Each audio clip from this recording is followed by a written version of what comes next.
Olá pessoal, estamos aqui em São José do Rio Preto. Viemos entrevistar hoje uma das referências da arquitetura moderna aqui no Brasil, o Fabiano Hayazaki. Queria agradecer imensamente você ter recebido a gente hoje. Bom, eu que agradeço estar aí no canal de vocês. Obrigado ao Murilo, a Spagnol, Paisagismo. Parabéns aí pelo sucesso e obrigado pela referência. Hoje o Fabiano, pelo menos a gente chega aqui no escritório dele, a gente vê a criatividade estampada, assim, eu acho que é um dos pontos fortes. Eu acho que quem está assistindo a gente queria saber um pouquinho de onde você surgiu, como começou tudo. Acho que é legal a gente contar isso pro pessoal. Bom, eu sou neto de imigrantes japoneses, meus avós nasceram no Japão. O paterno ele nasceu em Hiroshima, então ele veio um pouco antes da bomba, se não tivesse vindo talvez não estaria aqui. Então a minha vida já começou, né, lá no Japão, com muito sofrimento dos meus avós, continuou com os meus pais que nasceram aqui. E aí com 9 anos de idade eu tive o primeiro insight, a primeira ideia, numa noite que estavam meu pai, minha mãe, meu irmão e minha irmã, chorando na sala, numa casa de 3 cômodos de fundo, que a gente só morava em casa de aluguel de fundo, inclusive, porque meu pai casou com 40 anos, muito pobre, não tinha estudo, não tinha emprego, minha mãe também não. E nessa noite eu perguntei por que eles estavam chorando. E aí minha mãe disse que a gente ia ser despejado de uma casa alugada. Eu falei, poxa, e agora? Onde nós vamos morar? Ela falou, embaixo da ponte onde você brinca. Eu morava numa casa próxima ao trilho de trem, onde passava, né, por cima a ponte, e eu brincava embaixo, ficava pulando com meus amigos. Mas eu brincava, mas eu não queria morar ali. Eu falei, poxa, eu não quero morar lá, o que eu vou fazer? Eu preciso ajudar os meus pais. E aí eu tive uma grande ideia que eu fiz. Eu fui pro quarto, eu peguei um papel, sulfite, um lápis, e eu desenhei uma casa em perspectiva. E eu levei até a sala e falei para minha mãe, todo feliz, pro meu pai, falou, ó, tá vendo isso aqui? Não fiquem tristes, porque agora nós vamos morar nessa casa. Bom, meu pai desabou, minha mãe também, chorou mais ainda. Eu não entendi, mas ali nasceu a vontade de ser alguém na vida. E o que eu mais fazia era desenhar a casa, para quem não tinha onde morar, aquela casa tão sonhada que a gente não tinha para morar. Nós fomos despejados nessa casa, e aí nós fomos morar no fundo de um clube japonês da minha cidade, aqui em São José do Rio Preto, que é um clube nipo, que o presidente ficou com dó, ficou sabendo, ele dispensou a caseira que morava lá, e para convidar a gente para morar de favor no clube, minha mãe ganhava meio salário mínimo, e a gente viver ali. Foi um dos dias mais difíceis da minha vida, porque eu jogava tênis de mesa, beisebol nesse clube, e todos meus amigos viraram a cara. Uns 3 ou 4 que eram tão pobres quanto. Ninguém mais quis ficar do meu lado, né? Nem amizade. Parentes, amigos viraram a cara. E ali eu passei os maiores preconceitos da minha vida. Foi difícil, mas eu aprendi muito. E principalmente a buscar o ser e não o ter. Porque eu pensava assim, por que ninguém mais quer falar comigo? Só porque eu não tenho dinheiro, né? Não tenho aonde morar? Só que aí nasceu a vontade de ser alguém. Eu falei, eu vou ser alguém, porque se eu ter algo, as pessoas vão ser amigas minhas por apenas o interesse financeiro. Como eu não tenho nada, então eu vou buscar ser alguém. Se eu for alguém, as pessoas vão gostar de mim do jeito que eu sou. E foi aí que eu comecei a minha trajetória. Eu comecei a ter amigos melhores do que eu, mais velhos. Os amigos meus eram os senhores do clube de 80, 90, 100 anos. E os amigos da minha idade eu não tinha, porque ninguém queria estar ao meu lado, porque eu não tinha nada para oferecer materialmente. E eu comecei a crescer muito, né, espiritualmente, e a conviver com pessoas melhores. E aí logo aos 12 anos, como eu desenhava muito à mão, falaram para minha mãe uma vez, esse menino tem talento para arquitetura ou para engenharia. Eu não sabia o que era arquitetura. E aí eu fui trabalhar com um primo meu, que é engenheiro, ele me ensinou alguns desenhos, mas depois ele me transformou em office boy. E aí comecei a não gostar mais do que eu estava fazendo. E eu fui fazer um curso de edificações no Philadelphia, que é um curso para mestre de obra, né, pedreiro, de edificações, que não era pago, porque eu não tinha dinheiro para estudar. E aí eu comecei a trabalhar com 12 anos, com arquitetos. Fiquei 16 anos trabalhando e desenhando à mão, depois no AutoCAD. Eu aprendi a desenhar no computador, mas a minha prática grande, a rapidez minha era muito grande à mão. Tanto que eu crio meus desenhos à mão até hoje. Todos os meus projetos são feitos à mão. E a minha equipe passa limpo. E eu passei 16 longos anos ganhando de R$0 a, no máximo R$100 de salário, mas eu nunca desisti. Né, porque a minha paixão realmente sempre foi a arquitetura. E aí depois eu comecei a trabalhar em alguns escritórios melhores e há 16 anos atrás eu resolvi abrir meu escritório. E a faculdade de arquitetura? A faculdade eu parei, depois que eu me formei no Philadelphia, que era um colegial técnico, eu parei 3 anos de estudar porque eu não tinha dinheiro. E o que eu ganhava como desenhista era tão pouco, eu não tinha dinheiro para pagar uma faculdade. Só que aí um arquiteto que eu trabalhava, ele me incentivou muito a fazer a faculdade. Fiz a faculdade no primeiro ano, segundo ano eu já estava devendo, metade. Eu não tinha dinheiro para pagar, porque o que eu ganhava era muito pouco, e a faculdade era integral. Então eu não conseguia emprego, porque eu tinha que estar de manhã e noite. E aí no segundo ano eu resolvi casar com a minha esposa, e aí um dia antes eu estava indo para lá para casar e cheguei de ônibus na cidade, ele tinha acabado de falecer. Ele morreu no dia antes do casamento, e no dia 30, que era o casamento e o meu aniversário, foi o enterro dele. E esse dia foi um dos dias mais difíceis da minha vida, que eu perguntei por que tinha acontecido tudo aquilo na minha vida. Mas a partir desse momento eu comecei a entender que tudo só ia depender de mim, do meu esforço. E precisou o cara lá de cima me dar mais uma dessa, né, uma grande crise na minha vida, porque eu poderia ter ido para o lado de drogas, depressão, e não fui. Eu entendi o significado da vida e ganhei uma força muito forte aqui dentro. Comecei a andar com pessoas melhores, fui fazer um curso do Dale Carnegie, do livro Como Fazer Amigos e Influenciar Pessoas, que se deu um norte na minha vida e fez eu realmente ser um líder melhor, um empreendedor, e eu comecei a ser conhecido pela pessoa que eu era. Apliquei isso, abri meu escritório, um ano depois eu já tinha mais de 100 projetos. Meu primeiro cliente foi a Encalço, que faz os condomínios Dama, e conseguimos, né, ficar conhecido do dia para noite, porque o Fabiano não era ninguém, mas a Encalço era a maior construtora da cidade. E o diretor, pela amizade que eu tinha, me deu a oportunidade de abrir meu escritório. Falou, abra seu escritório, não vou te dar dinheiro, eu vou te dar oportunidade. E você tem talento, eles falaram. Eu falei, eu não tenho talento. Mas você tem talento. Eu falei, mas eu não tenho dinheiro para abrir um escritório, mas nós vamos te ensinar a pescar e não te dar o peixe. E eles me ensinaram a abrir o escritório com esse grande apoio, apliquei as técnicas do Dale e tudo aquilo que eu aprendi na minha vida. E me fortaleci com pessoas melhores do que eu. Criei um networking, sempre fui buscado pelos clientes, né? Eu nunca fui atrás, nunca mandei currículo, nunca mandei um cartão. E comecei com urbanismo, fazendo condomínios, o Dama 4 de Rio Preto, comecei por ele. E fiz vários outros condomínios. Legal, pessoal, para quem pergunta às vezes como começar com jardinagem, com paisagismo, você vê que qualquer profissão a gente precisa ter muita dedicação. Então assim, não é do dia para a noite que você consegue algo. É um passo a passo. E eu queria saber agora de você, que a gente vê que o seu diferencial de você é o criativo, né? Da onde vem essa criatividade?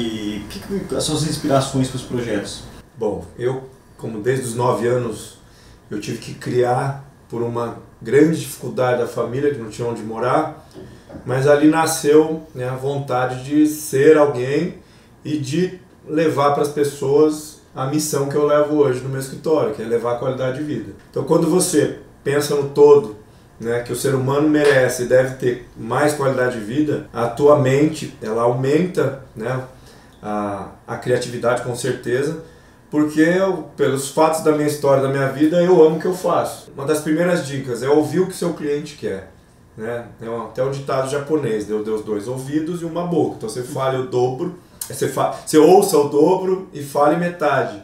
Então uma grande qualidade da cultura japonesa é ouvir mais do que fala. Então eu aprendi a ouvir mais das pessoas, até por tudo que eu vivi. Quando você ouve o que o cliente quer, você consegue saber o que ele precisa, o que ele necessita. Então, através da missão que eu tenho, que é levar qualidade de vida, eu consigo trazer soluções, né? Porque hoje em dia os arquitetos criam tudo no computador, né? Eu acho que o computador é uma ferramenta. Você não consegue ter a visão que você tem espacial, né? A visão do todo num computador. Eu consigo, com certeza, com muito mais facilidade num papel. Que a arte ela é expressa, né, idealizada na mente, expressa pelas mãos e desenvolvida num traço de papel. E assim eu consigo ser muito rápido e assertivo nas ideias. Então eu vou entender o conceito, a necessidade, a funcionalidade, a forma, o design que é muito importante, né? Então eu sou conhecido por criar formas e designs diferentes, mas com funcionalidade. Tem arquitetos que são só formais e outros só funcionais. Então eu consegui aliar os dois juntos. Então para mim o grande segredo da arquitetura é isso, você saber aliar funcionalidade com design. E projetos únicos, específicos para cada cliente. Então esse respeito que eu tenho por cada cliente eu consigo até criar muito rápido. Eu faço uns vídeos, filmo minha criação, às vezes eu levo 5 minutos, 10 minutos, às vezes no máximo 1 hora já está criado um projeto, seja qual ele for. O paisagismo, como você pensa no paisagismo hoje? O que é o paisagismo para você, a importância? Bom, eu não sou especialista em paisagismo, respeito, admiro, principalmente você, o seu trabalho, e eu sempre trago como parceiros, né? O paisagista ele é um parceiro do arquiteto. Na faculdade a gente aprende uma noção, mas não as espécies.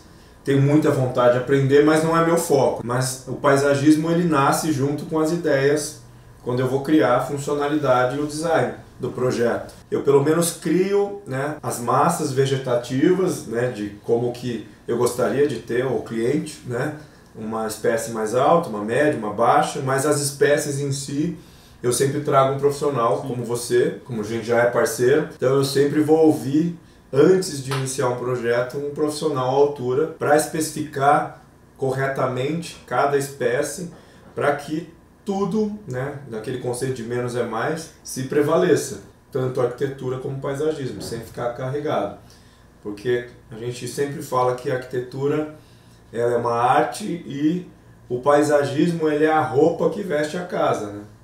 E ela é tão importante quanto. Muitas pessoas acabam deixando para o final e isso é errado, você deixar e pensar isso somente no final, né? Até que muitos clientes falam que a grana acabou, o planejamento saiu fora do esperado e não tem todo o investimento para investir num paisagismo à altura de uma casa que ele investiu num condomínio de alto padrão. Então, quando o arquiteto tem essa visão de inserir o paisagismo ele antes, desde do papel, porque sabendo o paisagismo você vai entender as melhores soluções de iluminação, de irrigação, né, com automação e tantos outros fatores positivos que traz o paisagismo para dentro de uma casa. Né? E organizar isso, né, é importante. Eu vejo, por exemplo, muita obra, eu chego, às vezes o arquiteto nem pensou no paisagismo, né? Você já deixa tudo linkado antes, né? Tudo. Por menor que seja o espaço, né, do paisagismo, né, como naquela casa que estamos fazendo junto ali em Alphaville, que o terreno não é tão grande, a casa ficou enorme e tem menos espaço de paisagismo. Independente do tamanho do espaço, né, tem solução para todo tipo de paisagismo, de espaço, de vegetações. E se a gente não conversar com o profissional já no projeto antes, né, lá na frente vão acontecer muitos problemas que até vai inviabilizar e não precisaria nem ter sido espaço programado para o paisagismo, porque as espécies com a arquitetura não vão se comunicar, então, e nem vão para frente também. Então, com o conhecimento de um paisagista profissional, né, de nível como vocês, as pessoas conseguem dar as melhores soluções, principalmente os arquitetos, que são os responsáveis pela criação. Tem casos que eu já fiz reforma que o cara não deixou 1 metro quadrado de paisagismo. Né? Poxa, não tem vida na casa. A pessoa fala, não, vai dar infiltração. Infiltração porque não soube executar da maneira correta. Né? A maioria das pessoas acabam vendo mais problemas do que soluções. A gente sempre vê com um lado positivo, né? E o paisagismo é natureza é vida. E vida é qualidade de vida. Antes de iniciar uma obra, você tem que definir todas as espécies de paisagismo com um profissional de paisagismo. Né? Não queira fazer o todo. Né? Ninguém sabe tudo.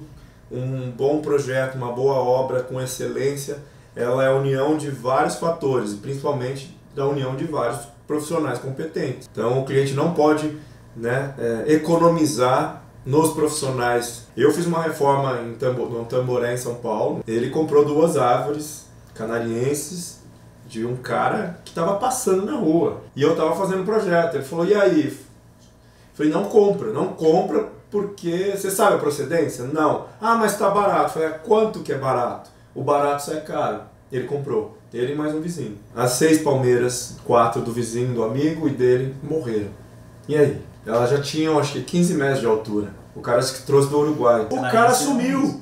O cara sumiu, não atendeu o telefone, aí ele veio perguntar pra mim se eu tinha alguma sugestão. Eu falei, foram 60 mil reais as 2 palmeiras. Eu falei, parabéns, bem feito.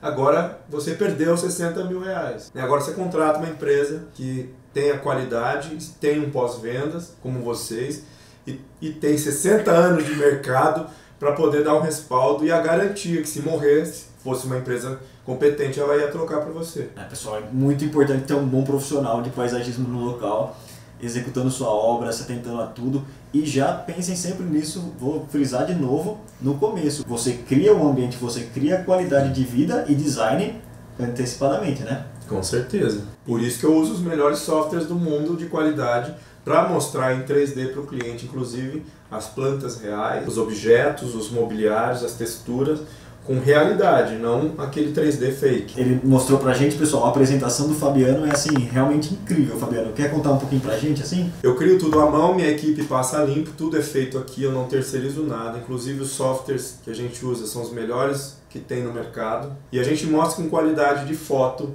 real o que realmente existe. Eu não vou colocar uma planta que não existe, ou que só existe lá no Japão e não tem a ver com o nosso clima. Então nós vamos trazer um paisagista, né, como você, que vai nos orientar e colocar a planta ideal. Eu pego uma biblioteca que eu comprei, que eu investi, e vou colocar a planta que você especificou no 3D. Eu vou colocar a textura da fachada que realmente existe, né? O mobiliário da empresa de imóveis que o cliente realmente comprou. E a iluminação também. Então eu faço de dia e de noite, para o cliente entender e ver como vai ficar esse paisagismo, essa casa, pronto. E apresento, né, nessa TV da Sony, lógico, né, com uma qualidade de imagem incrível, e faço até o vídeo se precisar. Dependendo do nível do cliente, a gente dá um projeto realmente completo, com 3Ds de alta qualidade, vídeos, imagens, faz ele circular, andar e realmente ele entender, porque com esse software faz com que as pessoas entendam. Quando elas entendem, elas aprovam e o orçamento é mais correto e preciso. A obra é executada de acordo, porque não tem surpresas, na verdade é um investimento. Então, o meu projeto sai de graça, porque a gente evita os erros da obra, né? Aliás, eu falo que a gente dá dinheiro para o cliente, dá em economia que ele vai evitar dos erros da obra. O que você pensa do futuro agora, que tem uma tendência verde, né? O pessoal fala muito hoje isso, né? Natureza e arquitetura. Como você vê isso daqui para frente? A natureza, ela sempre fez parte desse planeta antes de nós, né? E a gente tem que saber respeitar. Então, quando a gente cria num projeto, criar algo novo num terreno que está sem paisagismo, está sem planta nenhuma, é primordial que o arquiteto, por mais que o cliente fale, não quero plantas porque vai dar manutenção. Tudo dá manutenção. A gente tem que ver, principalmente, o lado positivo, o que gera, né, as plantas para nós, seres humanos. Então, já foi comprovado, é comprovado em estudos, né, que ela gera e aflora os 5 sentidos do ser humano. Então, a visão, olfato, paladar, enfim. A natureza traz para nós a essência principal da vida, que é o alimento. Quem quiser pode ter uma horta dentro de casa, árvores frutíferas, mas a natureza não é só para isso, ela não é só pelo visual que muitas pessoas acham, ou só pela manutenção que vai dar. O ciclo da natureza é isso, tudo nasce, né, cresce, tem o seu ciclo aí, e morre, até nós. Então a gente tem que entender que essa natureza tem que fazer parte da nossa vida. Antes da gente estar nesse mundo, o mundo já ensina que a gente tem que ser autossustentável. Hoje fala-se muito na mídia de que nós temos, tá na moda ser autossustentável. Não, isso é obrigação. Isso tem que ser igual arroz e feijão. Não adianta nada eu fazer uma casa toda autossustentável, com captação de água pluvial, cheia de paisagismos e plantas, se você não entender o porquê de tudo isso. Se você não ter atitudes autossustentáveis aqui dentro da mente de cada um. Que adianta eu ter uma casa maravilhosa, toda autossustentável, se eu pego o lixo e jogo e misturo com qualquer outro lixo. Desperdício, tanto de lixo como de alimento, inclusive até na palavra, né? Então, eu falo sempre que nada adianta ser autossustentável, ter uma casa autossustentável se você não é autossustentável. Então, você precisa ter e ser. Isso para mim é o mais importante. Isso tem tudo a ver com educação. Tá muito só no marketing, as pessoas precisam ter mais atitudes em ser e não em ter. Essa é a minha visão. Você vê a população japonesa é a mesma brasileira, que estão num território infinitamente menor. Lá, qualquer metro, centímetro quadrado, ele é aproveitado, respeitado, porque a cultura do japonês faz com que as pessoas valorizem a questão da cultural mesmo, que cabe a nós, arquitetos, a mudar todo o estilo de vida de uma família e conscientizar as pessoas, né? O pessoal fala que você é o arquiteto dos jogadores, né? Queria saber de onde saiu essa brincadeira, como que surgiu isso na sua vida? Na verdade, assim, são 2.200 clientes, a maioria não são jogadores, são pessoas comuns, médicos, advogados, empresários, construtoras, incorporadoras.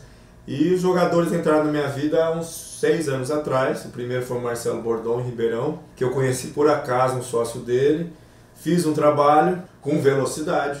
Meu sobrenome é Raia, de veloz, e Saque é tecnologia de ponta. Quando eu descobri isso, eu falei, eu preciso ser rápido, veloz e com tecnologia, que é o meu sobrenome. E realmente eu sou muito rápido na hora de criar e de entregar. Eu entreguei com velocidade, com qualidade, eles aprovaram e acabei virando um arquiteto que dava soluções para clientes de alto nível. Jogadores, geralmente, eles vêm de uma família muito culturalmente e financeiramente muito simples e de repente eles começam a fazer sucesso e ganhar muito dinheiro muito rápido. A carreira de jogador é muito curta, mas ganha-se muito. Então ele dá uma reviravolta muito grande e ele quer realmente investir em coisas materiais, principalmente casa, né, carros. E eles investem muito em imóveis. Então eu fiz um trabalho bem feito para o Bordon, aí ele me indicou para o Edmilson, que me indicou para o Doni, Marangol, que me indicou para João Bosco e Vinícius, que alguns sertanejos também eu faço. Aí o Edmilson me abriu as portas para os pentacampeões. Através dele eu conheci o Neymar, né? Fiquei conhecido também um tempo como um arquiteto que fez projetos para o Neymar. Isso me valorizou muito como profissional, porque quem que não quer fazer algo para o Neymar? Quem não quer vender algo para uma pessoa que é uma referência no mundo, né? Que realmente ele é. Então isso me gerou dentro do meio do futebol como realmente o arquiteto dos boleiros. Eu saí em matérias no UOL, no Brasil inteiro, essa matéria explodiu e eu fui convidado para Record para fazer no programa Esporte Fantástico, fazer uma matéria de 10 minutos falando disso. Que hoje eu tenho feito um trabalho muito bacana, que é um cliente AAA que confia 100% em mim, me conhecem pelo Instagram, sou indicado, e fala comigo pelo WhatsApp, porque mora lá em Dubai, outro mora no Emirados, outro mora em outras cidades. Estou fazendo uma casa em Fortaleza, né? Então eu faço muitos projetos sem conhecer o cliente, porque ele confia tanto na minha pessoa, na minha forma de trabalho, e principalmente naquele amigo que indicou, que ele fecha de olhos fechados e eu contrato a construtora, a gente vai atrás de tudo, paisagismo, e entregamos a casa pronta, ou apartamento, ou imóvel comercial funcionando. Teve um apartamento agora em Ribeirão que a gente colocou até as roupas pessoais dele no closet. Então a gente fez treinamento com a empregada dele de como que se deve colocar, servir uma mesa, um almoço, um jantar. Então esse nosso trabalho que eu e minha esposa fazemos, ele é completo. E a maioria a gente torna-se amigo, né? Porque o arquiteto, eu falo que ele, além de arquiteto, ele é um psicólogo. Olha quantas coisas íntimas a gente acaba sabendo da vida, do dia a dia de qualquer pessoa, independente que seja, né, jogador ou não. A confiança é tão grande que faz com que as pessoas acabam nos procurando para resolver os problemas, né? Levar a qualidade de vida. Então essa missão que eu tracei desde quando eu abri meu escritório, que é levar a qualidade de vida das pessoas, realmente tem dado certo. E as pessoas confiam tanto que eu até admiro, né, de confiar tanto e nem me conhecer. Me conhece depois que a gente entrega. Inclusive agora a gente acabou de fazer a Ilha de Caras, é o 2º ano. A diretoria da Caras me convidou para fazer os principais ambientes de lá. E nós fizemos o projeto à distância. E aí eu fui só lá no dia que inaugurou a festa da Caras.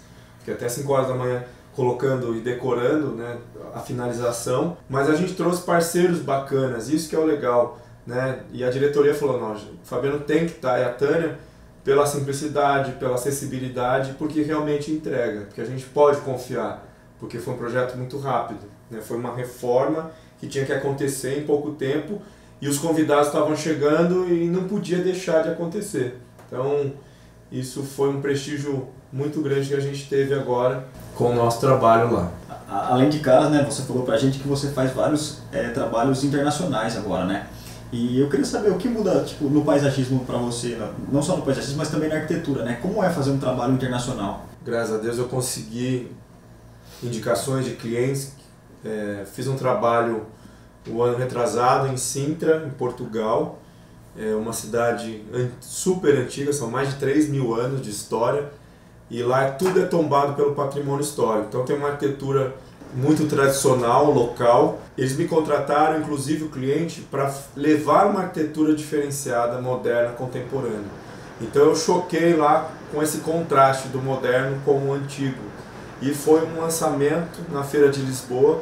Foi o maior sucesso de lançamentos lá. É um condomínio de 20 casas de alto padrão. Tinham mais de 100 compradores. Ou seja, a gente já fechou o segundo agora em Cascais, lá em Portugal.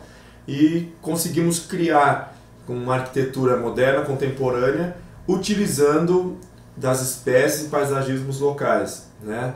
Então, isso sim a gente tem que respeitar e entender o regionalismo, né, local, principalmente nas questões climáticas, de temperatura e, lógico, respeitando o paisagismo e a natureza local. Então lá foi um ponto específico, né, que eu tenho aprendido muito. E agora, recentemente, eu fechei no final do ano em Orlando. São 7 condomínios, na verdade, na região da Flórida, em 4 cidades diferentes, com 1.000 casas e apartamentos. Até, inclusive, o cliente comprou uma área incrível, rica em vegetação paisagística. Até eu entrei em contato com você, perguntei se daria para utilizar, né? E são algumas espécies da Flórida que tem no Brasil, e você falou que sim, que dá para aproveitar. Então esse projeto está em andamento e nós vamos aproveitar, né? Até precisar dos seus serviços lá para o nosso cliente.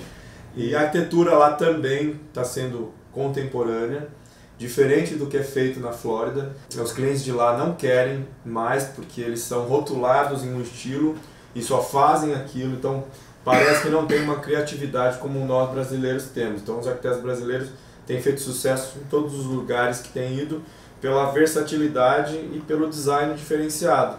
Então eu levei uma linha contemporânea, com linhas retas, né, com um custo menor, mas com um design mais impactante. E lógico, o paisagismo, como são condomínios, né, ele está fazendo com que a gente entenda as espécies locais. O clima é parecido com o nosso, mas tem algumas espécies diferentes. E a gente conseguiu adequar, né, o nosso design com a cultura local. Também estou fazendo 2 prédios em Miami, que eu estou iniciando os traços. A área já tem uma mata, um paisagismo, que a gente vai entender se vai precisar aproveitar ou não, mas também é uma arquitetura um pouco de ostentação, que é um bairro nobre lá de Miami. O público é um público mais diferenciado, exigente, né? E você está num país de primeiro mundo, com exigências também das normas locais muito rígidas, mas graças a Deus a gente tem conseguido, né, adequar e levar essa arquitetura contemporânea que eu tenho feito aí também para esse país. Bom, pessoal, fiquei sabendo aqui que o Fabiano, né, já tinha visto no Instagram, é embaixador da Sony. Aí até convidei ele agora, né, para ser o embaixador da Espanhol também, né, aqui no Brasil, né, Fabiano? Sério? Lógico. Pô, que honra!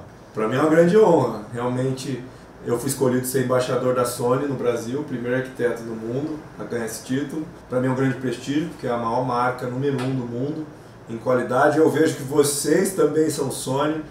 O nosso amigo aí, ele usa equipamentos da Sony, não é merchan, é verdade. E agora ser convidado para ser da Espagnol, para mim é uma grande honra, porque é a número 1, a marca número 1 do Brasil, são 60 anos de história. Para mim é uma grande referência. Fizemos já um trabalho bacaníssimo lá em São Carlos, de uma casa que ficou incrível, e a gente tem feito alguns trabalhos. Para mim é uma grande honra, tá? Então, bom, convite feito, convite aceito, né? Vamos levar nossas plantas para o Brasil agora. Vamos, já estamos levando e vamos levar mais ainda. Bom, pessoal, na verdade hoje eu tive uma aula aqui de disciplina, foco no trabalho e organização. Até fiquei sabendo que parece que vão ter uns cursos, né, que ele está pretendendo lançar. Pessoal da arquitetura, design, que gosta disso e tem dificuldade, quer saber como melhorar, fica ligado nos perfis dele. Fala seu Instagram aqui pra gente. @Fabiano Hayazaki, arquiteto, no Instagram, e no Facebook é Fabiano Hayazaki. A gente vai deixar o link aqui também para vocês embaixo, do Instagram dele. É muito legal, trabalhos bem criativos e muito diferenciados. Recomendo você assistir e seguir, para ter inspirações, para ter ideias. Foi fantástico, muito obrigado por ter recebido a gente. Foi uma honra estar aqui com você. É isso, eu que agradeço, obrigado pelo convite, obrigado pela honra aí da nossa parceria, o trabalho que a gente já tem feito junto. Parabéns, né, pelo sucesso de 60 anos de história, que não é para qualquer um. Conte sempre comigo. Pessoal, se você gostou desse vídeo, dá um like no Instagram da Espanhol, dá um like no Instagram do Fabiano, segue a gente no YouTube, a gente está com um canal novo no YouTube com várias dicas, entrevistas, com várias pessoas com bastante experiência na área de arquitetura, paisagismo. Segue a gente lá e obrigado por terem assistido a gente.